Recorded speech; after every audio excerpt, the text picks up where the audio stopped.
Hello friends, good morning everyone. Welcome to Manoj mathematics classes. आज हम लोग रेशियो प्रोपोर्शन के बारे में कुछ चर्चा करेंगे विशेष रूप से, और कुछ क्वेश्चन मैंने कलेक्शन किया क्वेश्चन का, जिसको मैं एक कॉन्सेप्ट के माध्यम से मैं कुछ समझाना चाहता हूँ कि इस क्वेश्चन को बनाने का क्या तरीका है।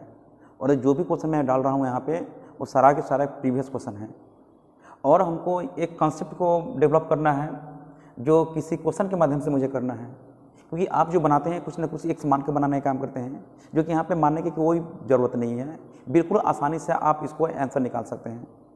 तो यहाँ पे हम लोग शुरू करते हैं। पहला क्वेश्चन इसमें दिया हुआ है, जैसे कि 23,500 रुपया की राशि को राम श्याम और मोहन के बीच में 3/4, 5/6, 3/8 के अनुपात में बांटा गया है। पूरी धनराशि में प्रत्येक का हिस्सा ज्ञात करें। मतलब ये हुआ कि जितनी भी क्वेश्चन मैंने डाला सब रुपया पैसा से संबंधित क्वेश्चन दिया हुआ है, और उसको बांटने का एक दूसरे तीसरे चौथे पांचवें के हिस्से के रूप में किस तरह से हम लोग बांटने का काम करेंगे और क्या करते हैं, कितना हम लोग टाइम लेते हैं, उन सारी बातों के बारे में हम विशेष रूप से चर्चा करेंगे। यहाँ पे कुछ पैसा के हिस्से को मतलब कि तरह तरह के डिफरेंस टाइप से क्वेश्चन दिए हुए हैं, जहाँ पे मैंने 5 क्वेश्चन दिया। अब पाँचों क्वेश्चन सब अलग अलग दिया हुआ है। जहाँ पे मेरे द्वारा गलती होता है उसी गलती को सुधारने का हम लोग यहाँ पे काम करेंगे। मतलब मेरे द्वारा का मतलब आपके द्वारा जो गलती होता है उस गलती को सुधारने का मैं काम करूंगा, और एक कॉन्सेप्ट को डेवलप करना जिसके माध्यम से किसी भी क्वेश्चन को आप आसानी से निकाल सकते हैं। तो भाई शुरू करते हैं पहले क्वेश्चन के लिए। कहता है कि 23,500 रुपए की राशि को मतलब राम श्याम और मोहन के बीच 3/4, 5/6 और 3/8 के बीच के अनुपात में बांटना है।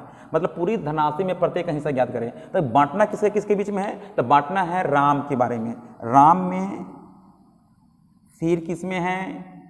श्याम, और किसके बीच है? मोहन के बीच में है। अच्छा, राशि का जो अनुपात दिया हुआ है, अनुपात जो राशि का जो अनुपात दिया हुआ है किस अनुपात में है? 3/4, अनुपात 5/6, अनुपात 3/8। इस क्वेश्चन में ऐसा नहीं है कि सभी का आपस में समान है। बच्चे गलती कर बैठते हैं। इसी चीज़ को मुझे बताना है, इसी चीज़ को मुझे बताना है कि आप वहाँ पे गलती बिल्कुल नहीं करें। पहले क्वेश्चन को बार बार पढ़े, समझने का काम करें कि यहाँ पे जो क्वेश्चन जो मैंने 5 लिखा, पांचों अलग अलग दिया हुआ है, और बच्चे द्वारा वहाँ पे गलती होता है।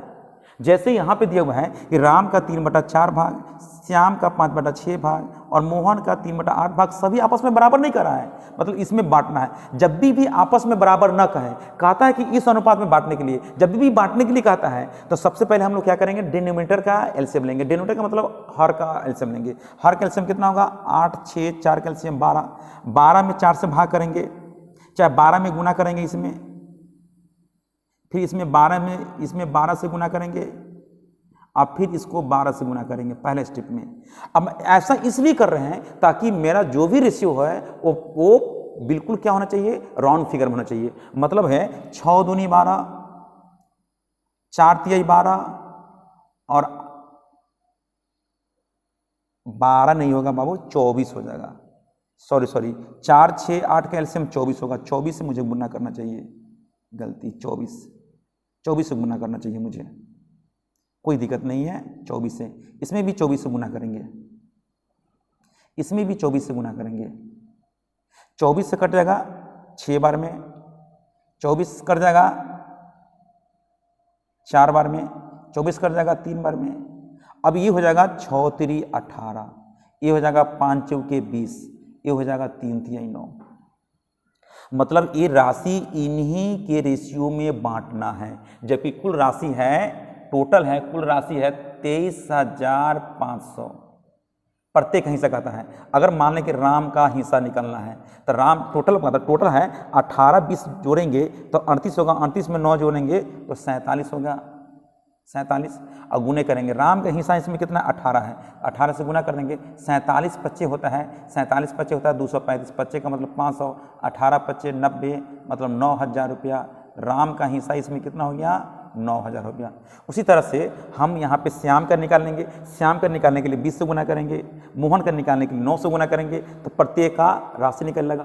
तो बहुत ही आसान तरीके से बनाया गया। सबसे पहले जो अनुपात था 3/4 5/6, 3/8, ये सब अनुपात था। इस अनुपात को रेशियो में लेने के लिए फ्रैक्शन के फॉर्म में है, फ्रैक्शन में नहीं लगा करके राउंड फिगर में लाने के लिए, फ्रैक्शन में ना हो राउंड फिगर में लाने के लिए हम लोग क्या करेंगे, डिनोमिनेटर का एलसीएम लेंगे। तो सबका एलसीएम कितना होगा 24 में 4 से भाग करेंगे तो 6 3 18, 24 में 6 से भाग करेंगे 4 4 5 20, 24 में 8 से भाग करेंगे 3 3 3 9, मतलब सबका रेशियो के फॉर्म में हो जाएगा, फ्रैक्शन के फॉर्म में ना होकर के राउंड फिगर के फॉर्म हो जाएगा। तो इस तरह से हो गया। और टोटल राशि 23,500 है। तो 23,500 किसके बराबर है, 47 के बराबर है। 1 यूनिट 500 के बराबर होगा, 18 यूनिट 18 5 90, 9,000 रुपये के बराबर हो गया। राम का निकालना लगा, श्याम का निकालने के लिए 20 से गुना करेंगे और मोहन के निकालने के लिए 9 से गुना करेंगे, तो प्रत्येक का यहाँ पे राशि निकलने लगा। यहाँ पे किसी भी तरह की परेशानी नहीं होगा। तो सारे बच्चों को समझ में आ गया होगा कि इसको बनाने का तरीका क्या है। अब हम लोग चलते हैं अगला क्वेश्चन के लिए। अगला क्वेश्चन हम लोग क्या कहता है, थोड़ा ध्यान से देखेंगे। अगला क्वेश्चन कहता है कि एक पंचायत के निर्णय के अनुसार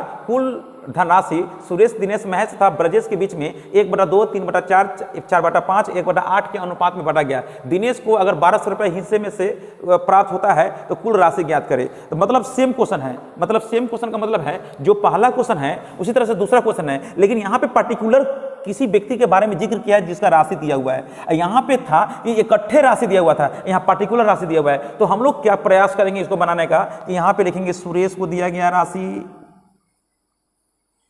फिर दिनेश को दिया गया राशि, फिर महेश को दिया गया राशि, फिर ब्रजेश को दिया गया राशि का अनुपात कितना है। मतलब है ये अनुपात है 1/2 अनुपात 3/4 अनुपात 4/5 अनुपात 1/8 अनुपात है। तो सबसे पहले हम लोग क्या करेंगे, ये धनराशि का अनुपात है, सबसे पहले हम लोग क्या करेंगे, इसको राउंड फिगर में ले लेंगे। तो एलसीएम लेंगे, 8 5 4 2 का एलसीएम कितना होगा, 8 5 40। तो 40 से गुना करेंगे तो 20 आएगा, 40 से गुना करेंगे तो 30 आएगा, 40 से गुना करेंगे तो 32 हो जाएगा, 40 से गुना करेंगे तो 5 हो जाएगा। ये धनराशि हो गया, ये धनराशि हो जाएगा, धनराशि का अनुपात आ गया, धनराशि का अनुपात निकल गया। हम 40 से गुना करेंगे तो 20 होगा, 40 से गुना करेंगे तो 30 हो जाएगा, 40 से गुना करेंगे तो 32 हो जाएगा, है ना, 40 से गुना करेंगे तो 5 हो जाएगा। ठीक है ना, इतनी आ गया। अब बताइए यहाँ पे कहता है दिनेश को, तो दिनेश यहाँ पे दिनेश का कितना है 40, यानी कि 30 अनुपात है, 30 अनुपात है, तभी तो कितना है 1200 रुपया है, 1200 रुपया हो जाएगा। किसको है, दिनेश को है, 1200 रुपया आ गया। और निकालना है टोटल, कुल राशि कहता है। तो टोटल निकालने के लिए टोटल कितना होगा, सबको जोड़ने इकट्ठे 50 में अगर हम 32 जोड़ेंगे तो कितना होगा, 82 5 87 यूनिट्स कितना हो गया। तो हम यहाँ पे लिखेंगे 1200/30 गुने 87, ये हो जाएगा आपका टोटल रुपया हो जाएगा। इससे कर जाएगा कितने बार में, 40 बार में, और यहाँ पे रुपये लिखेंगे 40 गुने 87। तो दिस इंप्लाइज यहाँ पे रुपीज में कितना आ जाएगा, यहाँ पे रुपया के फॉर्म में हो जाएगा जनाब। यहाँ पे गुना करेंगे, 1 0 के 0, 7 चौके 28 के 8 और 8 चौके 32, अब 32 कैरी 2, 32 2 3480 रुपया हो जाएगा। टोटल की बात करें तो टोटल मेरे पास कितना आ जाएगा, 3480 रुपया हो जाएगा।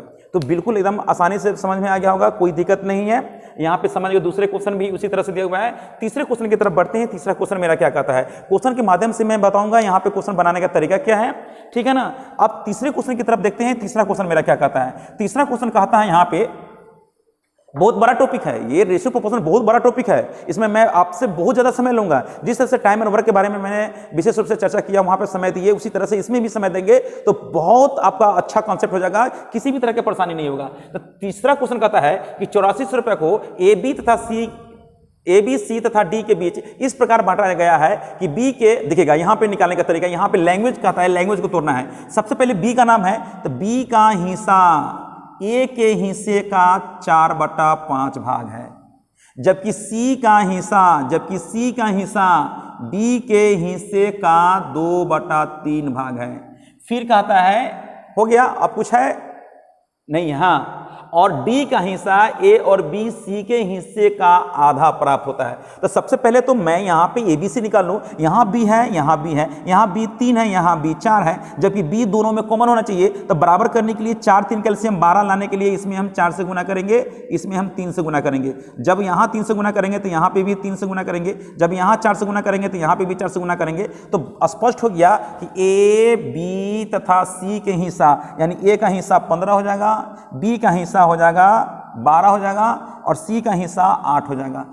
अब डी के हिस्सा निकालने के लिए, डी का कैसे हिस्सा निकालेंगे, तो डी का हिस्सा निकालने के लिए तीनों के हिस्से का योग का आधा है। यहाँ पे क्लियर कर चुका है, यहाँ पे एकदम क्लियर कर चुका है कि डी का हिस्सा जो दिया है, डी का हिस्सा ए बी के हिस्से यानी ए बी के कुल हिस्से का आधा है। तो ए बी के कुल हिस्से का आधा है तो हम लोग यहाँ पे करेंगे, सबको जोड़ेंगे। तो यहाँ पे जोड़ने का मतलब है कि 15 में 12 जोड़ेंगे तो कितना होगा, 27 27 8 35, 35 का आधा हो गया 17.5 हो गया।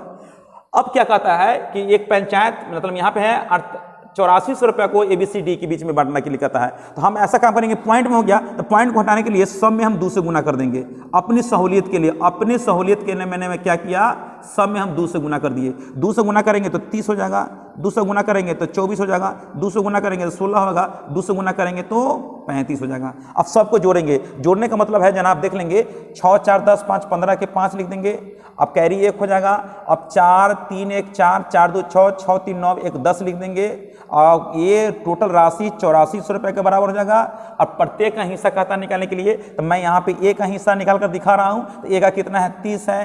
तो 15 से काटेंगे, 15 दूना 30, 15 सत्ते 12 सत्ते 84, 1200 बार में, अब 12 दूना 2400 रुपये हो जाएगा। तो यहाँ पे मैं लिख दूंगा 2400 रुपये होगा किसका, ए का हिस्सा। जब ए का हिस्सा निकल गया तब बी का भी निकाल सकते हैं, सी का भी निकाल सकते हैं, डी का भी निकाल सकते हैं, कोई दिक्कत नहीं है। 15 दूना 30, 15 सत्ते 12 सत्ते 84, 12 दूना 2400 रुपये हो जाएगा, बिल्कुल निकल गया। उसी तरह से हम निकाल सकते हैं, बी का निकाल सकते हैं, सी का निकाल सकते हैं, डी का निकाल सकते हैं, इसमें किसी भी तरह की परेशानी नहीं होगा। अब हम लोग चलते हैं, यहाँ पे तो सबको समझ में आ गया होगा। अब हम लोग चलते हैं कौन सा क्वेश्चन की तरफ, अब चलते हैं चौथे क्वेश्चन की तरफ। चौथा क्वेश्चन मेरा क्या कहता है, तो चौथा क्वेश्चन कहता है कि 8640 रुपये को ए बी सी तथा डी के बीच इस प्रकार बांटा जाता है कि ए के हिस्से का 5 गुना, मतलब हुआ ए के हिस्से का 5 गुना और बी के हिस्से का 4 गुना और सी के हिस्से का 8 गुना और डी के हिस्से का कै गुना, 10 गुना। सभी आपस में क्या है, बराबर है, बराबर कर देंगे।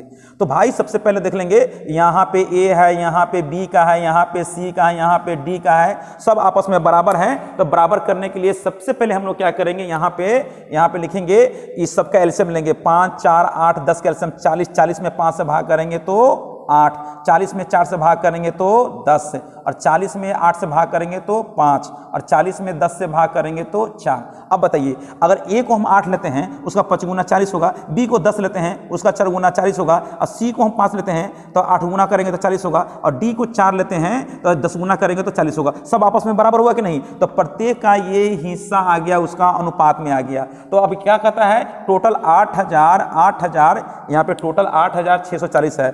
8640 रुपया को 8 10 8 18 18 5 23 23 4 23 4 कितना हो गया, 23 4 27। अब प्रत्येक का हिस्सा कहता है निकालने के लिए, तो हम अब पहले ए का हम हिस्सा निकालने का तरीका बता देते हैं। 8 से करेंगे, 27 के टेबल में 27 तिहाई कितना होगा, 81 और 5 पर 4, 27 दूना 54 और 32 अट्ठे कर देंगे, यानी 32 का 8 16, 8 का 2 16 16 16 नहीं है 256, यानी 2560 रुपया हो जाएगा। किसका हिस्सा बाबू निकलेगा, तो ये निकलेगा, ए का हिस्सा निकलेगा कितना, 2560 रुपया। उसी तरह से हम बी का निकाल सकते हैं, 10 से गुना करेंगे, सी का निकालेंगे, 5 से गुना करेंगे, डी का निकालेंगे, 4 से गुना करेंगे, इसी तरह से प्रत्येक का हिस्सा निकल लेगा। तो यहाँ पे करता है प्रत्येक आपस में क्या है, समान है। तो उस दृष्टिकोण से हम लोग निकाल दिए, यहाँ पे कोई दिक्कत नहीं है। यहाँ समान की राशि के बारे में जिक्र कर रहा है तो यहाँ पे किसी को परेशानी बिल्कुल नहीं होना चाहिए। चलते हैं अगला क्वेश्चन के लिए। तो पांचवा क्वेश्चन मेरा क्या कहता है, पांचवा क्वेश्चन पर देखेंगे कि इसका लैंग्वेज क्या कहता है, यानी कि 13,475 रुपए की राशि को एबीसी के बीच में इस प्रकार विभाजित करना है कि ए के हिस्से का आधा और बी के हिस्से का 1/4 और सी के हिस्से का सी के हिस्से का 1/5 सब आपस में बराबर है। जब बराबर की बात करें तो हम लोग एलसीएम लेंगे किसका, न्यूमरेटर का। जैसे ए का 5 गुना था, बी का 8 गुना था, सी का 10 गुना था, इसका 4 गुना था, तो हम एलसीएम किसका ले रहे थे, वरना ये 5 गुना का मतलब है कि जैसे इसके पहले वाला क्वेश्चन था, यहाँ पे इसके पहले वाला क्वेश्चन को थोड़ा ध्यान से देखेंगे कि ए का 5 गुना था, तो ए का 5 गुना था, बी का कितना गुना था, बी का 4 गुना था, सी का कितना गुना, 8 गुना था, और डी का कितना गुना था, तो 10 गुना था। तो यहाँ पे ये न्यूमरेटर है, ये भी न्यूमरेटर है, ये भी न्यूमरेटर है, ये भी न्यूमरेटर है, बटा 1 करेंगे, बाई 1 करेंगे, बाई 1 करेंगे, बाई 1 करेंगे, तो एलसीएम किसके लिए 5, 5, 4, 8, 10 का एलसीएम ले रहे थे, तो न्यूमरेटर का एलसीएम ले रहे थे। जब भी कोई भी राशि जब आपस में बराबर हो, रेशियो के फॉर्म में हो, जब आपस में बराबर हो, तो जब भी हम एलसीएम लेंगे तो न्यूमरेटर का एलसीएम लेंगे। ध्यान से देखेंगे, हम क्या करेंगे, न्यूमरेटर का एलसीएम लेंगे। तो न्यूमरेटर 1 है, 1 है, क्या एलसीएम क्या होगा, 1 होगा। 1 में 1 से भाग करेंगे तो क्या 1 होगा, 1 में 2 से गुना करेंगे तो 2 हो जाएगा, और ये 1 में 1 से भाग करेंगे तो 1 में 4 से गुना करेंगे तो 4 होगा, 1 में 1 से गुना भाग करेंगे तो 1 होगा, में 5 से गुना करेंगे तो क्या होगा, 5 होगा। देखेंगे, और 2 का 1/2 भाग 1 होगा, 4 का 1/4 भाग 1 हो गया, 5 का 1/5 भाग क्या होगा, 1 होगा। सब आपस में क्या हो गया, समान हो गया। इसका मतलब सबका रेशियो मेरा निकल गया। अब क्या कहता है, टोटल है 13,475 रुपया को, यानी टोटल राशि 5 और 9 2 11 हो जाएगा। और प्रत्येक का हिस्सा कहता है ए का निकालने के लिए, तो ए का कितना है, 2 है, तो 2 का मतलब 11 से काट देंगे, 11 कहीं 11, 11 दूना 22, 11 दूना 22, 11 5 55 की गुना करेंगे, 12 दूना 2400 और 25 दूनी 50, 2450 रुपया ए का हिस्सा निकल गया। अगर ए का हिस्सा निकल गया तो बी और सी एंड डी सबका हिस्सा निकाल सकते हैं।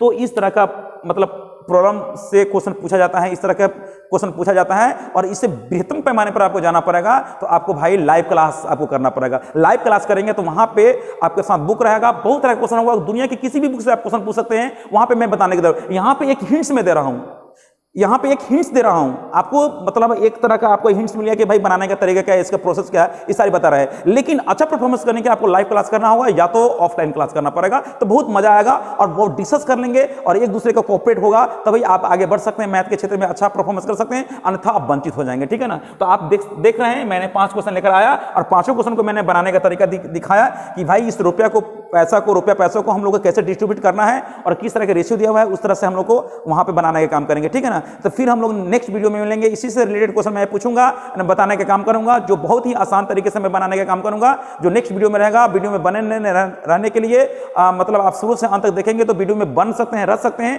ताकि अगला वीडियो आप दिलचस्पी के साथ देख सकते हैं और जिस तरह का प्रॉब्लम होगा वो कमेंट कर सकते हैं, ताकि मुझे भी पता चलेगा कि आपको किस में समस्या हो रहा है, किस में नहीं हो रहा है। तो फिर मैं मिलता हूं नेक्स्ट वीडियो में।